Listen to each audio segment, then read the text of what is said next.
Hey, hey, hey, everybody. It is Friday. It is sunny, and you know what that means. Yes, that is right. It is episode 100 of the Real Deal Pod. Allister and Geoff.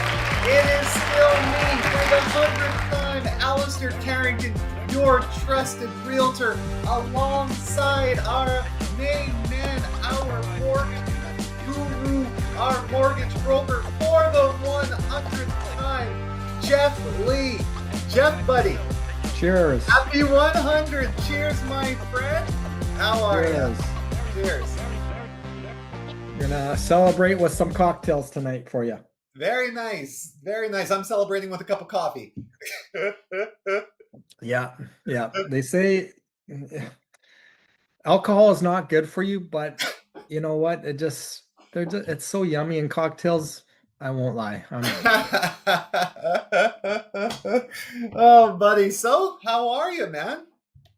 Yeah, you know what? This last week has been a little bit of a life journey for sure. To be honest with you, it just tells you that life is a roller coaster ride, right? Sure. Yeah, I bet. So yeah, it was a little bit of a tough week, but we're getting through it. That's good. That's good. So you're back. There's been a little bit of an issue with Geoff had a family thing, so we won't get into it. We'll spare you guys having to listen to what's been going on, but we're just happy that Geoff's smiling. Yeah. Any plans for the weekend, buddy? It's Father's Day. Any plans for the weekend? Yeah, that's a great. I have no idea. I'm hoping that my kids will remember that it's Father's Day. I might have to give them a gentle reminder. Right. But yeah, no plans. To be honest with you, it was a little bit of a rough 2 weeks. Sure. So I think I'm gonna just go for a run and just enjoy the weather and enjoy this cultist vibe out here and just kind of decompress, as they say. That's my man. It's funny. I'm like, so I end up having to work a little bit on Father's Day. Yeah, I've already got some stuff planned. Life of a realtor, right? That I have to get out and do. So what's my amazing family going to do on Father's Day while I'm working? They're going to be out at Cultus. Oh, yeah. We should connect. Yeah, they're going out to Cultus to hang out at the lake and paddleboard a little bit, and then they're coming home. I think they're coming home around like 4, and then we're gonna have dinner and Father's Day dinner and all that sort of stuff. So while I'm working, they're gonna be at the lake, probably chilling with you, Geoff. Daddy's got to make some money. That's right. Daddy's got to keep the heat on. Yeah. Right. Amazing, man. Well, we have a lot packed into this episode, so let's get into it and let's kick it off as always with podcast hottest segment, and that is Did You Know? That's right, baby. Did you know? So, Geoff, did you know that right now in a city that is famous for not having enough homes, well, that hasn't really been the case recently, but it typically has been our case, there are more than 4,000 brand new condos sitting finished, empty, and unsold. Yeah. Well, it goes back to what we've been saying for the last 12 months. Yeah. So we've all heard it for years. Vancouver doesn't have enough housing. Build more, build faster. Everyone agreed that was the fix. Yeah. So here's what doesn't fit.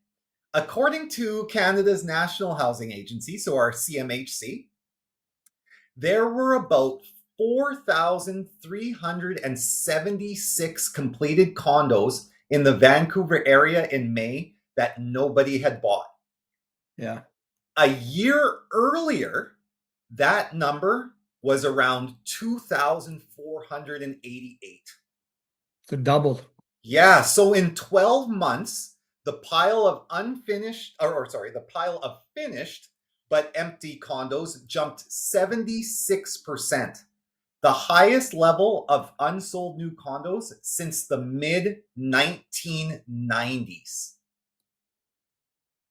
Crazy. Since the mid-1990s. So how So how do you have a shortage and a surplus in the very same breath, right? So here's what's actually going on. A few years back, when prices, of course, were climbing and money was cheap, builders broke ground on a wave of new condos. The towers, of course, they take years to finish, and they're all crossing the finish line now in 2026. The trouble is, the world changed while they were going up. Borrowing, of course, got more expensive, population growth slowed, rent softened, and we had a whole bunch of ridiculous policies come into effect. And so the confidence cooled. So the homes arrived right as buyers stepped back. And as the agency's own as CMHC's own economist put it, supply is high and demand is low. The building showed up to a party that had already quieted down, and it's not spread evenly. Just two cities, Burnaby and Richmond, account for nearly half of all of those empty new condos. Which is one thing that I found interesting, that Burnaby and Richmond, I knew that, like, of course, we knew of all of the stuff that was going on in Burnaby, but and I knew of the stuff that was going on in Richmond, but I didn't realize that it counted for half of the unsold units. Burnaby and Richmond account for nearly half of all of the empty condos, because that's where much of the building was concentrated. Now, here's the part that reframes the whole thing. A shortage and a surplus can live together when what got built doesn't match what people can actually afford. Yeah. So one housing expert boiled it down to a single question: housing for whom? You can build thousands of units, but if the price lands above what normal local household earns, those homes don't solve the shortage. They just sit there. It's like a restaurant in a hungry town that only serves $80 steaks. The town's still hungry, the kitchen's still full. The problem was never just how much got built, it was the price on the menu. So this isn't only a supply story, it's what we've talked about for a long time now. It's an affordability story wearing supply shortages clothing. And the trend has teeth. Independent data backs it up. Unsold homes climbed from, like I said, about 2,200 at the end of 2024 to roughly 3,500 a year later to nearly 4,000 this spring. If the pace holds, it could reach 5,000 unsold units by the end of the decade. Now, here's where the story takes an interesting turn, because it gets timely. For months, the experts pointed to one possible release valve: so-called bulk buyers. This is what the industry was looking at. Big players, right, who are going to swoop in, buy unsold inventory all at once, and pull it off the market or turn it into rentals. And of course, that hasn't really happened. And then barely a day after these numbers made headlines, because this report came out on Wednesday. So barely a day after these numbers made the headlines, the biggest bulk buyer of all walked into the room: the government. Yeah, I was just going to say that. Yeah. So this week, yesterday, Prime Minister Mark Carney and Premier David Eby stood together in South Vancouver, fittingly, surrounded by condo towers where a 2-bedroom runs close to $1.1 million, and announced a plan to unfreeze the market with 2 moves. The first move, of course, is make building cheaper. There are the fees builders pay to help cover water, pipes, sewers, and local roads for new neighborhoods. Those fees had climbed high enough, in the government's own words, they were pricing people out. So they've pledged $1.6 billion over 10 years, matched by the province, to cut those fees by up to half, as much as $40,000 per home in the busiest growth areas. The catch? Nobody can say yet whether those builders now are going to pass the savings on to the buyers or simply keep them themselves. Yeah. Right? My sorry to cut you off, but Go ahead. my common sense tells me that if these builders and these developers are so underwater, the likelihood of them basically keeping that money to get caught up in their arrears is very, very high. Is a high likelihood, and that was what I was going to say afterwards. But yes, I agree. And here's the second one, and this is the second move, and it's supposed to be the one that closes our loop. The government says it will buy up the empty condos directly. Mm. The plan is to convert more than 2,200 vacant units into affordable housing. So what the government is going to do is they're going to buy them, stretch the financing at the government's lower borrowing rate, and price them to what people actually earn. So remember those bulk buyers. Turns out the biggest room in the room is the government itself. Yeah, but I hear that too. So they're going to buy them at fair market value, say, and it's not the government that's buying them; it's the taxpayer that's buying them. Right, it's our money. Right, it's government. And then they're going to basically discount them to make them affordable. Yes. Again, taxpayers' money. Yes. It's just, to me, there's some holes there for me. And that's where I went next. I said, now, will it work, right? And so the details, of course, that we're not really going to know until fall. Because buying 2,200 units, it makes a dent, but it's a dent in a pile that's hitting up to 5,000 already. So is this a little bit too late? Like, is this even going to work? It's an interesting attempt to unfreeze our market and getting it moving again, and really now really examining the data and seeing that as we've been going along for this past year, right?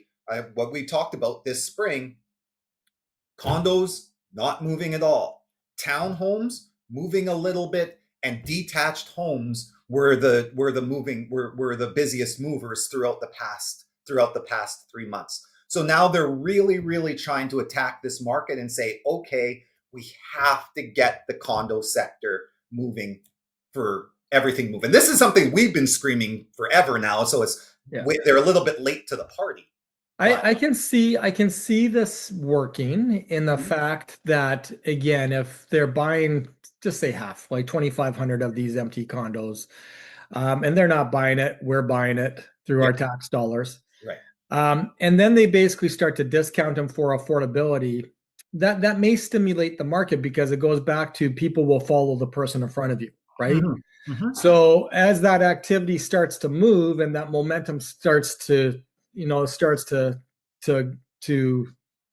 progress, that may make this market start to turn around, right? Yeah. So, but again, say you're going to be buying them, I'm just using numbers, for $1 billion, or actually it's 3.2 billion, I think, because the province is going to match it. Yeah. Right. Yeah. Because it's matched. But then you're going to sell them for $2 billion.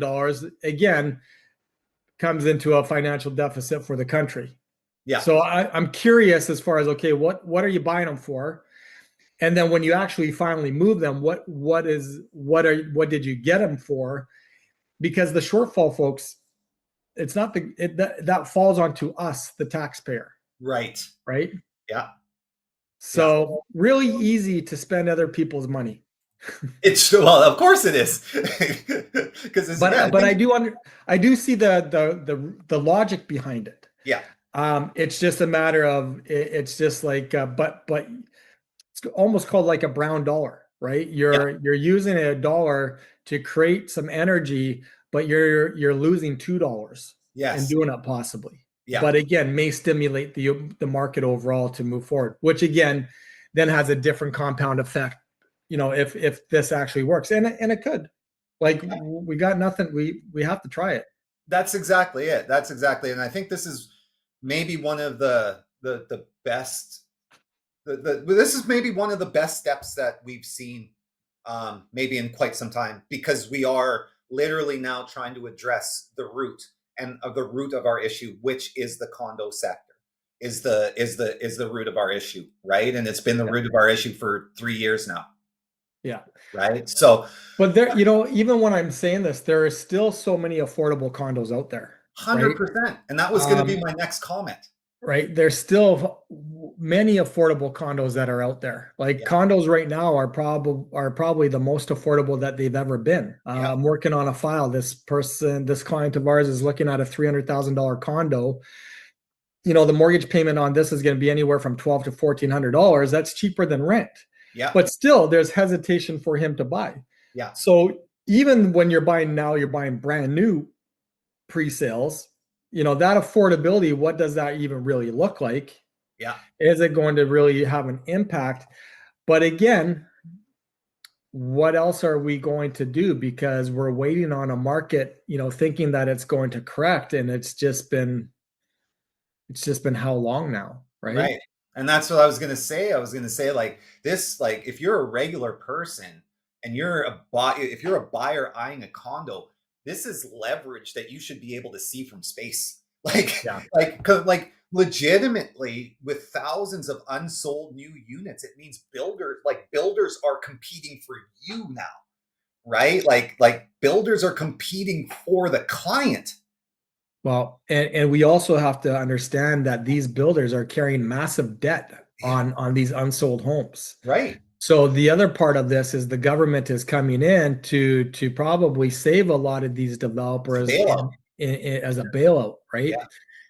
And again, and maybe that's even when you really peel back the onion layer. Are they really trying to help the market, or are they really trying to prevent foreclosures, and are they really trying to prevent that side of things and capital loss? I believe it's that one. To be honest with you, I believe it's that one. I don't believe, and I'm not saying it tongue in cheek, like to be that devil's advocate. I just believe it's the truth. That it's not that they're not worried about affordability.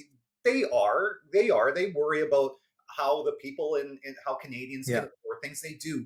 But the bigger deal is if if Canada's suffering through foreclosures, if developers are losing their business and all of that is a way bigger issue than actually affordability. Yeah, because the affordability is already here. Exactly. Yeah. Right. Yeah. The affordability is already here. Yeah. So again, this is a classic thing. Is like I get it. Like I understand the meaning of it. Yeah. But with these developers that are carrying these unsold homes, again, what is the debt that they're incurring on that? Yeah. If they don't have the money, that's going to stall future economic growth. That's going to also, put a lot of these developers into bankruptcy and foreclosure. Yeah. And then what does that do to the employment force on trade, right? Exactly. So there's a whole onion layer behind that. Hey, we're going to step up and create affordable housing. You've already created it. Yeah. No, right? Exactly. It's just a matter of, what is the real underlining meaning as far as what you're doing. And obviously it's a business decision that they need to do, because there's a bigger picture that they're not talking about outside of affordability. Right. That's exactly it. Yeah. Yeah. Yeah. Yeah, that's good. That's good. Well, so this leads nicely into mine. Well, yeah, I just to really tie it up though, I just wanted to say to people, like, it's again, this may not change your decision right now, right? But what I want people to understand, that this is a clear signal that the market is being nudged, and it's being nudged on purpose. And when the rules start moving, that's when the prepared buyer is ready to move with them. So that's where I just wanted to tie it up by saying, people just stay informed, right? And stay prepared, because again, they are nudging it on purpose now. It's not kind of like it'll happen. They are now saying this is going to move. Yeah. So, or they're going to do their best to do it. So that's it. So that's the did you know, and now you do. Well, which touches on a little bit as far as what I want to talk about, and what I wanted to talk about is using the equity within your homes that you own to move up without actually selling your home a lot of times. Nice. And if you bought your home in the last 5 years, this probably doesn't relate to you. If you've bought your home within the last 10 years and further, there's a strong likelihood that there is a lot of equity that has been built up within the home, especially if you purchased it before COVID and went through that. I think it was 21%, spike on appreciation on real estate, right? Yeah. So with people who bought the last 5 years, this really isn't going to be relevant because there's probably not a lot of equity growth in it, especially if you're listening from Toronto or if you're listening here in Vancouver. That being said, if you're listening to areas that are booming, this may be relevant to you. But again, at the end of the day, a lot of us have homes and own homes that basically have equity that's been built into it, right? So we have seen is that people are starting to refinance their homes. They're pulling the equity out of their homes, and they're now basically, again, as an example, are purchasing an investment property. Right. Again, when we have so much inventory out there right now, this is a prime opportunity for investors to get in the market, providing that they're able to do so and providing that it makes sense. But we just worked on a file where this, and I'll just kind of paraphrase it and I'll work with the examples. This gentleman had $1 million home. He had a $500,000 mortgage on it. We refinanced it to 80% of the value because, again, as per the Bank of Canada guidelines, you can only, leverage 80% of the home. So again, the bank was willing to lend him $800,000. He had a $500,000 mortgage, and there was $300,000 of equity that he could play with, right? And what did he do? He went out and he started to look at investment properties. Yeah. The pricing is good. When you take a look at the cash flow of them, it was decent. But again, as a real estate investor, we all know it's about monthly cash flow and future equity or future value. And again, he felt it was a good investment, and that's what he did. Other people will take that $300,000 and pop it into the market. Other people will reinvest it into an asset that's appreciating. Some people love Arizona. Some people love Palm Springs, right? And what they do is they'll go and buy a vacation home. As a Canadian, purchasing and doing a mortgage in the US is not the easiest. It may be getting easier. I'm a little bit unfamiliar, but I know the majority of Canadians that are the snowbirds, they pretty much refinance their home. They pull the equity and they're buying whatever they need to buy down south, to enjoy that weather. Yeah. Now, other people too, Allister, because there's so much equity within the home, they'll start to upgrade. They may sell that home from, say, a condo that they purchased, 10 years ago or 7 years ago. And now they're going to be moving up to a townhouse, right? And they're using that equity growth in order to make that purchase or that townhouse into a detached, right? So some people, and I think we've talked about this in the past, some people are actually now making that slide because people will say, well, I think my house is worth this, or I think my condo is worth this. But again, what you sell in is what you buy in, right? So people who have owned their home for a long period of time do have equity that's built in it. And we're starting to see them sell and buy as well, not just also leveraging, right? Yeah. So where I wanted to go with this is understanding if that's even in your thought process, is understand that when you own a home, you can refinance it to 80% of the value, right? So let's even use an example of a $900,000 home. You can refinance that to 80%, which is $720,000. And if you have a $450,000 mortgage on it, that means you have access to about $270,000, providing that you qualify, that you're able to leverage and move forward with an investment of some sort. So So when people actually try to access the equity of the home, if they're going to keep it, they'll do it in a refinancing. Well, they do it as a refinance. And the key thing is that you're only allowed to access 80% of the equity of the home, less to what you already owe on it. And then the remainder typically is getting put into a line of credit of some sort. And you're using that line of credit to reinvest in an appreciating vehicle. Yeah. Right. I'm not a tax accountant, don't claim to be a tax accountant, but also keep in mind that if you're using that line of credit into an appreciating asset, such as a rental property, you're now able to write that line of credit interest off. Right? Yeah. Other people will access that into a second mortgage. Again, that's probably not the most strategic way of doing things, but some people might want that liquid cash. And basically, rather than if it's in a line of credit, usually it's kind of like, okay, it's here, and then I'm going to utilize it when I need it. Some people just have an opportunity to right away to get into what they want to do. So they'll put a second mortgage on their home as far as when they're not selling it, right? And keep in mind, folks, most lenders do not want to go in what they call a second position behind another financial institution, right? So quite often what that means is if you want to do that, quite often you have to refinance it, break your current mortgage, pay the penalty, and then set everything up. Now, that's not always the case. There are some lenders out there. I'll use Manulife, I'll give them a plug, and I'll use Envision, I'll give them a plug, is that if you have 3 years or less remaining on your mortgage, they're comfortable going into what we call a second position or a second mortgage because they're relying on the fact that you're going to come to them once the mortgage renews, right? Yeah.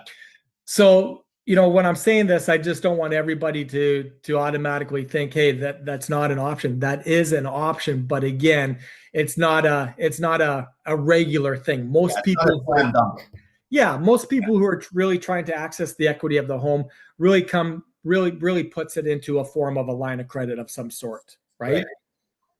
So, again, Allister, why do people use the equity? They buy another home, right? So sometimes they'll use that equity and I'll flip the script here a little bit. They'll sell it, right? They'll sell their condo and they'll buy a townhouse and use that equity as part of that down payment. Yeah. Maybe you're in a townhouse and now you're going into a detached home. Again, same idea. They're selling it, using that equity for the purchase of upgrading. Mm-hmm. But again, sometimes they're going to put that line of credit. They're going to keep that home. They're going to tap into that equity. And with that equity, they're going to go and buy They're going to go buy a vacation property. Yeah. That's a big thing in the prairies and stuff like that, where most families have that secondary home because your initial home doesn't cost you nearly as much, right? Yeah. But then you build in the equity, and the cost of that vacation property isn't as much, right? Just so you know, folks, buying a vacation property is probably not the smartest investment, but buying a rental property is. No, well, that's 100%. So that's the difference, and that's always what like the funny thing about Manitoba. Sorry, and that's why I'm just using Manitoba as the example, is that that's not the thought process into buying rental units in Manitoba, right? Yeah, it is buying that secondary vacation property. It's having that cottage, having your home, so you can do that, and then what you do is you invest in other vehicles outside of that. Yeah. I used to speak at investment seminars, and as much as people love vacation properties, it isn't actually a smart investment. No, because there's no you're not renting it, right? But again, if you're a snowbird, or hey, you're in that position where you're able to do it, then again, live your life, right?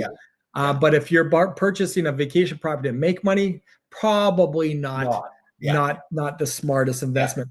But again, speaking to what I was speaking on earlier with this gentleman that basically refinanced it, he was in a position of putting $300,000 into a line of credit, and what he started to do was buying rental properties. And again, Rental properties are a great investment if there's monthly cash flow and there's future equity position, right? Um, so again, if you're able to do that, and I've said this before, is your overall net worth, in my opinion, never will come from the employment and the income that you save. It will come from the properties that you buy and sell in your lifetime. Yep. Right. So here's the thing. I'm a huge fan of leveraging, Alistair. Like I leverage everything. I feel that if I'm gonna pay, like say for a line of credit, it can be anywhere from prime to prime and a half. And even let's talk worst case scenario, if you're borrowing money at 4.95% and you're leveraging it into another investment where you're making 6 to 12 to 15%, and I'm able to write that line of credit interest off, to me, that's a great strategy. But what we have to also remember, folks, if you are, if you are a fan of leveraging, understand that your overall debt levels will increase, right? Understand that if you are on a line of credit, again, that's based on prime rate, and prime rate can move up or down on you up to 11 times a year, or I think 8 times a year. Yeah. The property market fluctuates. Again, I'll throw myself under this bus here. I purchased a pre-sale back in 2022, and that property today is probably worth anywhere from $50,000 to $75,000 less than what we bought it for, and we put it into a rental. Unfortunately, there's a monthly shortfall, but again, the goal is to hold on to this for long term and get a future equity position in it. So just as your financial advisor will say, just like the stock market, you got to stay in for long-term growth. If you're in it and you go into a short term, especially in the pre-sales here in the last 4-5 years that you've purchased it, you are underwater for what you bought it for. Yeah. And I've always said to people that are in a pre-sale strategy is, pre-sales back in the day, people were buying them like this is why developers loved it. They were selling them in a week because investors would be assigning those because the market would be increasing. We're now in a market that continues to correct. So I always tell people who are purchasing pre-sales, hey, just make sure that you're prepared to complete on it, because if you don't complete on it, number one, you're going to lose your deposits. Yeah. Right. And again, remember, some of these developers want 20% down. Yep. And there's a strong likelihood that you might get sued because you're not completing. Right. So again, people, if you are in that pre-sale game and that's your strategy of increasing your net worth, always remember this is a long-term gain. And if you're not ready to complete on what you're buying, you probably will come out on the short. Yeah. Right. Yeah. The other part of it too is again, understanding that there is going to be rental vacancy risks, right? If you are buying properties and they're going to be rentals, again, there are rental vacancy risks. Like take a look at where we're at now. Like if we have 4,500 empty brand new buildings, the government's going to come in there and make it affordable. A lot of these developers are switching these to rental build or rental developments.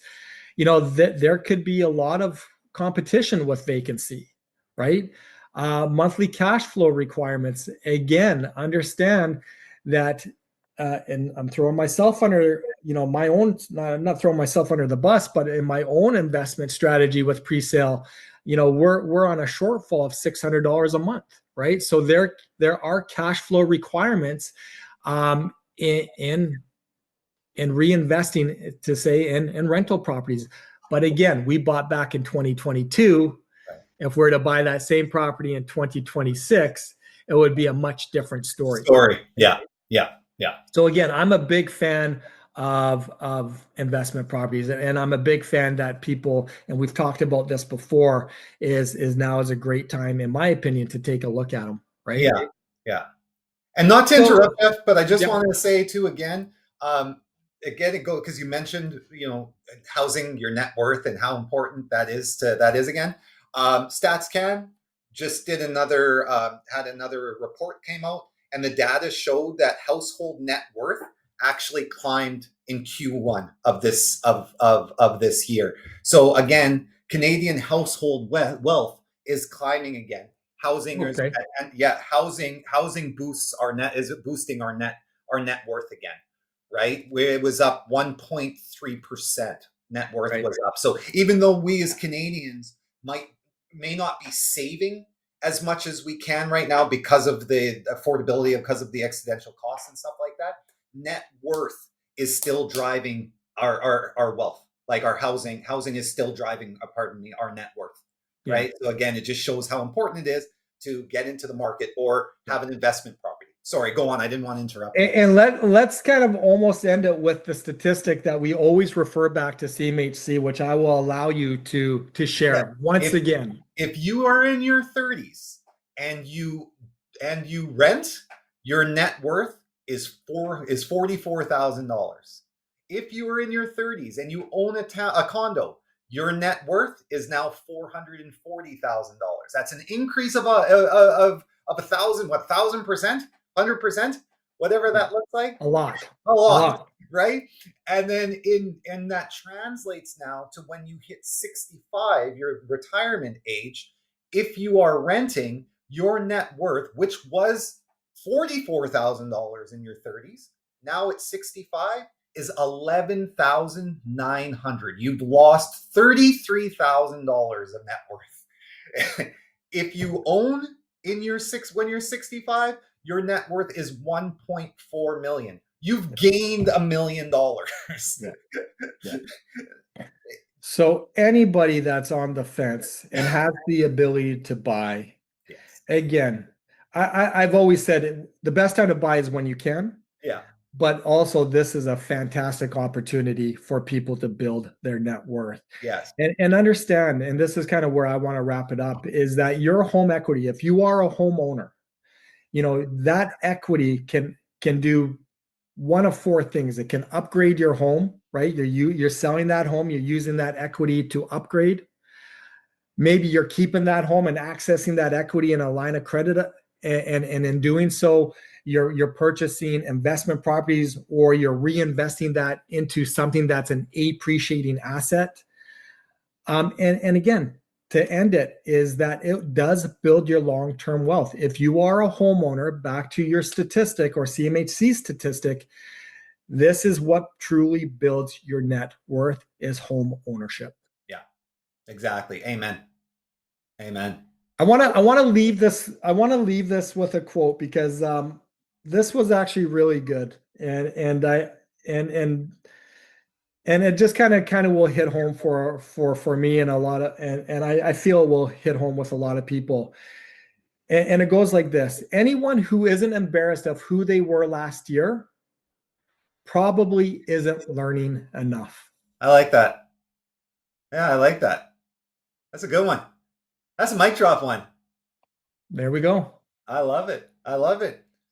Well, that's all we got for everybody today. I think that was a perfect way to end it. Thank you guys so much for joining and listening to us today. Thank you to all of you who have been listening to us since episode number 1 and have listened to us all the way to episode number 100.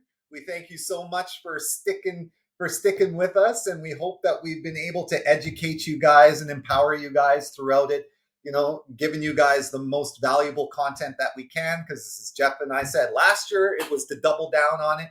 This year was to triple down on it. So we're always hoping that we're giving you the best content we can for you guys to make the best decisions you can going forward, and to make sure that you're holding your power team accountable to knowledge if we're not a part of it, right? If we're just making sure that we want to make sure that your power teams know as much or more than we do, because that's the best way for everybody out there to stay successful in their journeys out there. So with that being said, have an amazing weekend. To all the fathers out there, have an amazing Father's Day. Get out there, go golfing, go running, go biking, do whatever you gotta do, go fishing, enjoy it with the children. Have an amazing weekend. Have an amazing week. We will be back here next week again with episode 101. But in the meantime, stay empowered, stay informed, and most importantly, Geoff, Stay tuned. that's right, baby. Stay tuned. Peace out.